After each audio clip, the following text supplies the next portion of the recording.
महाराष्ट्रात पुन्हा एकदा एमपीएससी परीक्षेचा मुद्दा चर्चेत आलाय.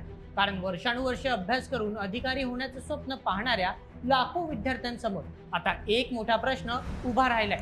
घरापासून दूर राहून दिवस रात्र मेहनत घेणाऱ्या या विद्यार्थ्यांचा सवाल आहे की अभ्यास आम्ही करायचा, परंतु परीक्षेच्या पद्धतीतच वारंवार बदल झाले तर आमच्या मेहनतीचं काय?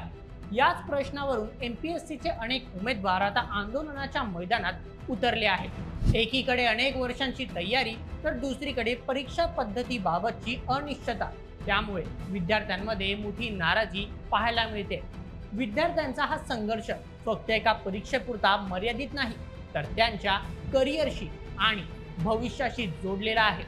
परंतु नेमका एमपीएससी विद्यार्थ्यांचा विरोध कशासाठी आहे? ऑनलाईन परीक्षा पद्धतीवरून एवढा मोठा वाद का निर्माण झालाय आणि सरकार यावर कोणता निर्णय घेणार आहे? चला तर मग संपूर्ण प्रकरण सोप्या भाषेत समजून घेऊया आजच्या या व्हिडिओमध्ये.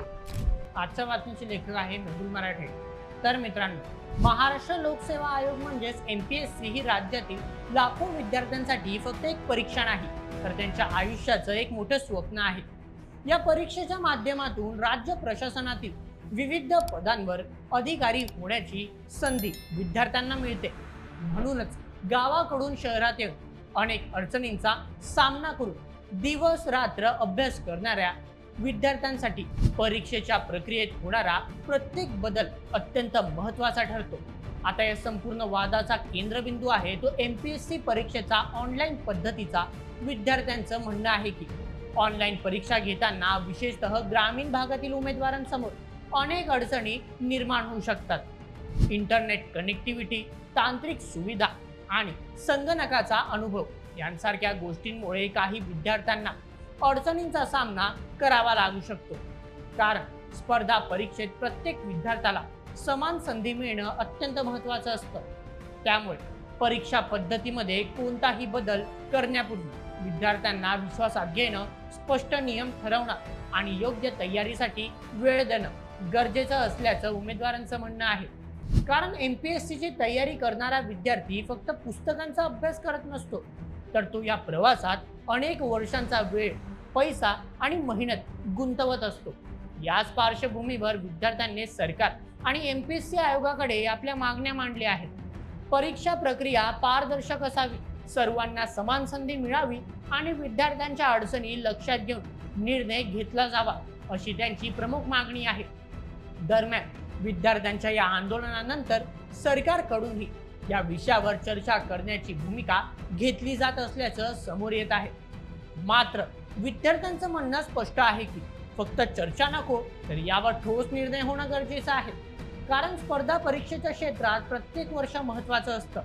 एका वर्षाचा विलंब झाला तर अनेक विद्यार्थ्यांच्या वयाची मर्यादा, आर्थिक परिस्थिती आणि पुढील नियोजनावर त्याचा परिणाम होऊ शकतो. विद्यार्थ्यांना भीती फक्त ऑनलाईन परीक्षा पद्धतीची नाही, तर अचानक होणाऱ्या बदलांमुळे निर्माण होणाऱ्या अनिश्चिततेची आहे. हजारो विद्यार्थी एकाच जागेसाठी संघर्ष करत असतात.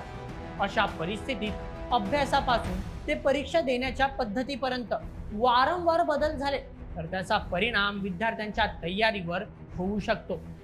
विशेषतः ग्रामीण भागातील विद्यार्थ्यांचा मुद्दा असा आहे की त्यांना डिजिटल सुविधांचा अनुभव तुलनेने कमी मिळालेला असतो. त्यामुळे ऑनलाईन परीक्षा पद्धती लागू करताना सर्व विद्यार्थ्यांना समान संधी मिळेल याची खात्री करावी, अशी त्यांची मागणी आहे.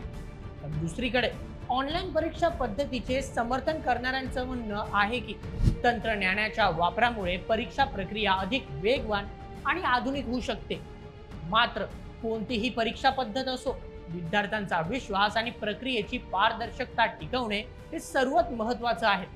कारण एमपीएससी सारख्या परीक्षेची संपूर्ण व्यवस्था ही विद्यार्थ्यांच्या विश्वासावर चालते. विद्यार्थ्यांना प्रक्रिया न्याय वाटली तर ते अधिक आत्मविश्वासाने परीक्षा देऊ शकतात. म्हणूनच आता सरकार आणि एमपीएससी आयोग या विषयावर नेमका काय निर्णय घेतात याकडे राज्यातील लाखो परीक्षांचं लक्ष लागलं आहे. कारण हा प्रश्न फक्त एका परीक्षेचा नाही, तर वर्षानुवर्षे मेहनत करणाऱ्या हजारो विद्यार्थ्यांच्या भविष्यासोबत जोडलेला आहे. तर मित्रांनो, या प्रकरणावर तुम्हाला काय वाटतं? एमपीएससी परीक्षा ऑनलाईन पद्धतीने व्हायला हव्यात का? ही ऑफलाईन व्हायला हवी आणि विद्यार्थ्यांच्या मागण्यांवर सरकारने कोणता निर्णय घ्यायला हवा? तुमचं मत आम्हाला कमेंटमध्ये नक्की सांगा आणि अशाच व्हिडिओसाठी सबस्क्राईब करा बोल एम एच यूट्यूब चॅनलला. धन्यवाद.